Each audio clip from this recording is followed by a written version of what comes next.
Hard Hat's all about showing up to play hard, doing what it takes to win. If you want to cement legacy, win another. He's your third center. You don't want to pump him up too much, but it's hard not to. This is maybe the most I've ever agreed with you.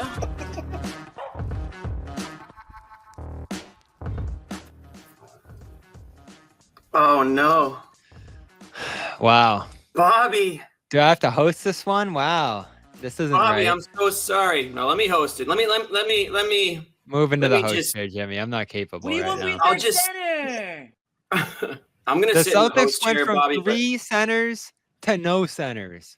And not only that, but they lost the center of your heart, Bobby. Luke Kornet has agreed to a 4-year. Thank you, Ahmed, for Luke Cam. We know we should do the rest of the show on Luke Cam, at least most of it. 4-year, $41 million going to Luke Daddy Warbucks Kornet. What was all that home court discount talk that Bobby was hoping and praying for, and I think Noah was maybe hoping and praying for? Luke just cashed in. He might be the richest guy in San Antonio tonight. Yeah, he's going to be up This there is on such that a good roster. fit for him. Come on, Noah. The best fit for Did we this lose guy was Noah? in Boston. Right here on the Celtics. Bobby, just take us through your thoughts. I want to hear. I want to hear what's your reaction, immediate reaction to the news. Go. Not stunned. I knew there was going to be some money out there for him. You knew he had a cash in this summer. I thought they'd make more of an effort to put something together to try to keep him. But I always said, Jimmy, if it was 1 to 2 years elsewhere, and it was 1 year last year, the offer he had, they could make that work, right? String some stuff together, trade one of these guys, wiggle a little further below the second apron line, and just keep him here. But 3 years was going to be tough. And then if you got to 4 years, impossible to match this here for the Celtics. $41 million. All you had to get to was 10.5 annual value, I guess. So they maybe could have done that, but this is a hefty contract he got. Now, I don't know the guarantees. I'd have to imagine there's a 4th-year option for the team or a non-guarantee or something like that. They usually are in deals like this. So we're probably talking about $330 effectively. But it's tough. I mean, this is a guy who emerged this year as one of the better pick-and-roll duos alongside Tatum. A legitimate offensive rebounding force. I think he was top 20 in offensive rebounds total. And by the end of the playoffs, started for you and dominated in a spot start to save your season down 3-1. So that's going to be the lasting image of him here. That great game in Game 5 that followed Jason Tatum's Achilles tear really lifted them in that moment. He grew immensely over the last season here. And I mean, we're talking about 5 years of this guy with the Celtics. How many players have played 5 years in Boston straight? I know he ventured off to Maine and a couple other spots on COVID deals, but I mean, this story is just amazing. He was a throw-in to a trade, Jimmy, that Daniel Tice trade that first year we did the Garden Report. And 5 years later, he's a champion, staple in their rotation, and at times dominated this year. This is a great pickup for San Antonio. I agree with you, Noah. Yeah, I think there's so much to say about this because on one hand, it felt kind of inevitable, which was why we were kind of dark about an hour ago we were going live, just because of the money that's been out there for players of his caliber, like double-digit long-term commitments. And the Celtics at this moment just don't have that. And I'm thinking to myself, like the summer that Sam signed his deal, Luke's in a similar position. He had a similar kind of like breakout year, best year of his career. And Sam was able to sign that deal because in that moment, that's what was available. Right now, it's not. And they're in a completely different situation. So I can't help but think there was an opportunity, like if things had just shaken out a little differently, he could have signed this deal in Boston. Like obviously this offseason, they don't have that space. But it's a bummer because he was a perfect fit here. Loved the Celtics, loved being in Boston. Like his teammates loved him. Joe Mazzulla loved him. The fans loved him. And I think he honestly is worth this deal. Like I don't think it's an overpay by San Antonio. I think he is worth this deal when you look at what else is out there and what guys are signing for. But it just wasn't going to happen in Boston. So once we saw the dollar figures, that you understand why they couldn't match it. And it's a big loss. And honestly, it sounds like Al is nearing something with the Warriors. It's been reporting on that. So it could be an 0-for-2 night for the Celtics with two of their more tenured, successful big men that have been a really big part. And there are two very different stories here with Al and Luke, and their legacies in Boston will be very different, but I think a bummer on both fronts. And let's face it, Jimmy, we can get into more Luke here, but if Horford does go to Golden State or wherever he ends up, they don't have a starting center, and they don't have a clear path to acquiring one. We all love Nemesh Keita, awesome player, great story in his own right last year, and I'm looking forward to seeing him play more. But he's not necessarily a long-term option as a starter on this team. And the guy they drafted, Amari Williams, two-way player. Xavier Tillman couldn't get on the court after November. So maybe they find a stopgap option for this season here and leave some guys to fill minutes and put Brown and others, White, in position to at least compete. But it's tough. You're right, Noah. They probably couldn't have kept them at this price. The Horford thing we debated earlier, Jimmy, should they have extended themselves to try to keep Horford? But regardless of how you feel about Kristaps, Luke, Horford individually, and all of them obviously have their flaws, losing all three of them in the same offseason when you're trying to get back on your feet next summer and compete is not a great thing. And it's going to be difficult to find a reliable option that fits well with Brown, Tatum, and the rest of this team, is affordable, does things on both ends of the court that you like. Like the riches they had at that position last year were out of this world. And that's why I would always stress the third center thing is this guy's your third center. You are living large with this guy as your third center. And again, I'll say it now. You have zero centers, zero reliable centers.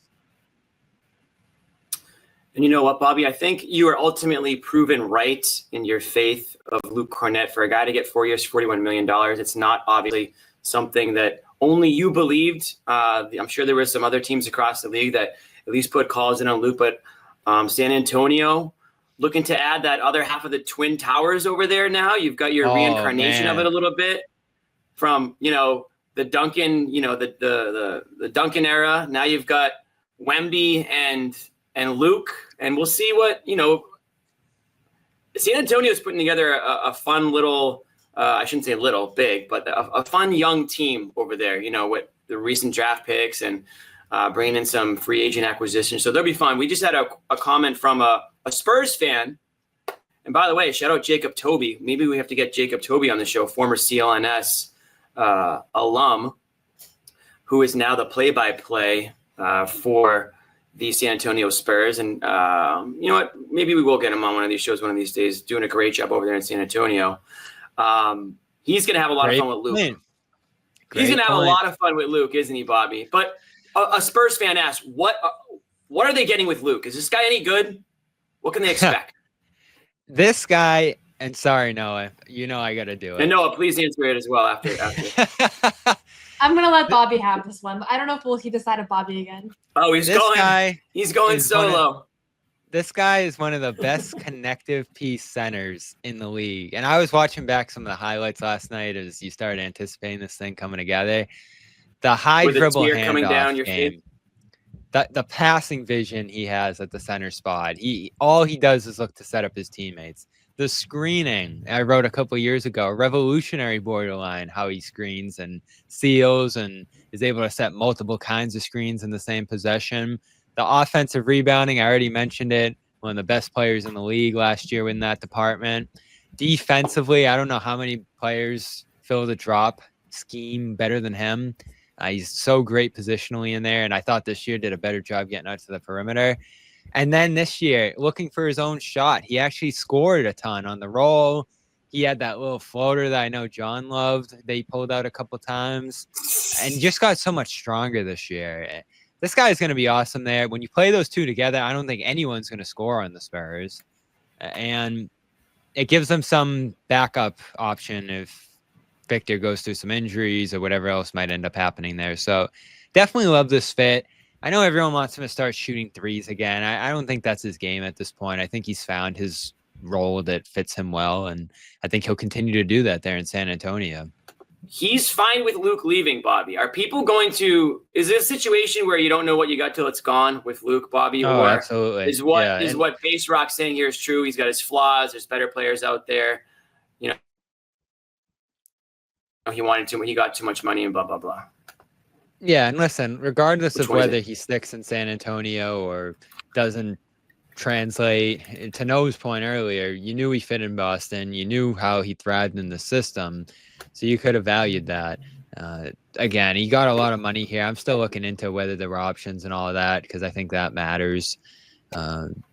This was a great starting center option for you if you were retaining him going into next year. I think everyone would have felt pretty solid about Luke starting next season for this team. And people are already getting it twisted a little bit. I'm not saying Garza's a great player. I'm not saying he's even a good player. I'm saying that I loved him in college and he's got a pretty cool game. That doesn't mean anything about how he's going to do here. And this certainly isn't a starting option for you next season, given what he's done in the NBA. So listen, that's not a Luke replacement. People are going to miss Luke, I think. That, they'll see what he does out there in San Antonio. I think he'll thrive.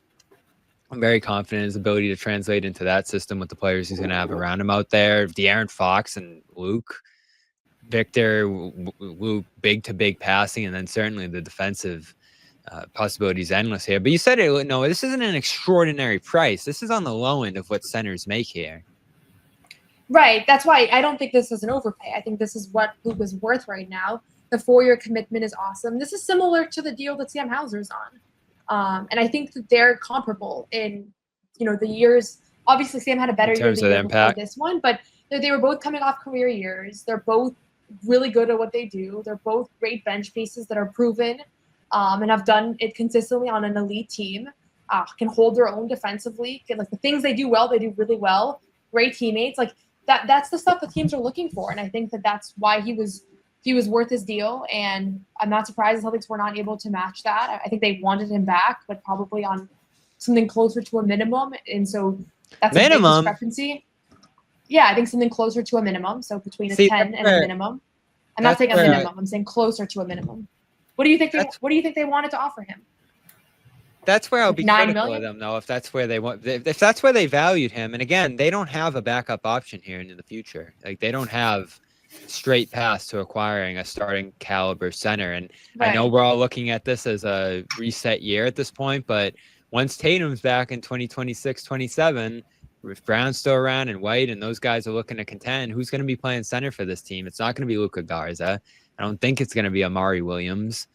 Kata, I'm excited about, Jimmy, but they weren't even playing. They don't seem excited. Yeah, they don't seem excited about him. I think you're going to see the move next year for that quality center. They're clearly not trying to win very much next year because there are options out there in the free market. I don't think that there's much of a point. They don't see much of a point in doing it right now is my feeling with how everything's shaken up here. We're going to let you go. We know you got some things to do. Before you do go, any final thoughts on the Luke chapter, coming to a close today? Anything that you want to maybe tell the fans who are on the edge here or on the ledge and are a little concerned about the way things are going? I'll just say this is the life cycle of the NBA, right? You've had year after year after year of the Celtics team contending and making deep playoff runs, and I think it's something that fans take for granted, that the city takes for granted. And in 2024, you won it all, and a lot of fans can be, fans of a team for decades and not see that. And obviously, the Celtics were able to get it done. And this is the life cycle. And I do think it's unfortunate that a massive injury like Tatum's is kind of speeding that process up. But this process was going to happen anyways. And now they might actually be better positioned to respond because they're able to, regain that flexibility, as Brad Stevens loves to say, and put themselves in a position where they can be competitive again and maybe get some younger players and all that. So it sucks that this is the way that it goes because it'd be fun to just see a team be great forever. But it was really a long run of deep playoff runs. And I don't know how many Eastern Conference appearances it was, 5, where, that's just a normal year in Boston. And it's just not going to be the case. And so they still have great foundational pieces. I still think that those players are going to help them be competitive next year, maybe too competitive for what the front office is expecting.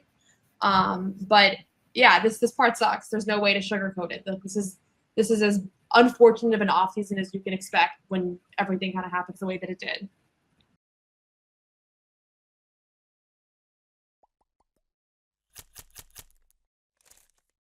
No one's sneaking a vegan brownie by me, I'll tell you that. Okay, you know what, John? We're gonna do it. You have to feel that way too, Bobby. I have to Same. feel that Same way. to you. Let's Yeah. slide Al over and make Luke your first center. Bobby, we gave you Luke hour early. We're not going to end this on a damn conversation about Luke